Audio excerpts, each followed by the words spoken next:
एक बार की बात है, एक जंगल में एक कछुआ और एक चींटी रहते थे। दोनों बहुत अच्छे दोस्त थे, लेकिन उनकी जीवन शैली बिल्कुल अलग थी। कछुआ धीमा और शांत स्वभाव का था, जबकि चींटी छोटी और मेहनती थी। एक दिन चींटी ने कछुए से कहा, तुम हमेशा इतने धीरे चलते हो। क्या तुमने कभी कुछ बड़ा हासिल करने की कोशिश की है?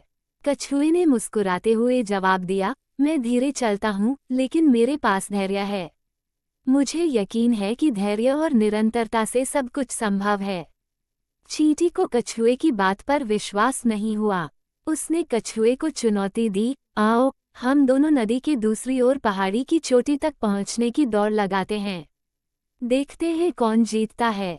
कछुआ तैयार हो गया। अगले दिन दौड़ शुरू हुई। चींटी अपनी तेज रफ्तार से दौड़ने लगी। कछुआ धीमे धीमे चलता रहा। थोड़ी देर बाद चींटी ने देखा कि कछुआ बहुत पीछे है। उसने सोचा, कछुआ मुझसे कभी जीत नहीं सकता, मैं थोड़ा आराम कर लेती हूँ। चींटी एक पेड़ के नीचे आराम करने लगी और जल्द ही गहरी नींद में सो गई। उधर कछुआ बिना रुके चलता रहा। वह जानता था कि निरंतर प्रयास ही सफलता की कुंजी है। कुछ घंटों बाद कछुआ पहाड़ी की चोटी पर पहुंच गया। जब चींटी जागी तो उसने देखा कि कछुआ जीत चुका है। वह हैरान रह गई और बोली, तुमने ये कैसे किया? कछुए ने मुस्कुराते हुए कहा, धीरे धीरे लेकिन लगातार चलते रहना ही मेरी जीत का राज है।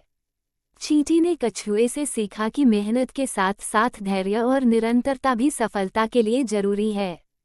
उस दिन से दोनों ने मिलकर काम करने का फैसला किया और एक दूसरे से प्रेरणा लेते हुए आगे बढ़ने लगे। शिक्षा। इस कहानी से हमें ये सीख मिलती है कि जीवन में तेज होने से ज़्यादा जरूरी है निरंतरता और धैर्य।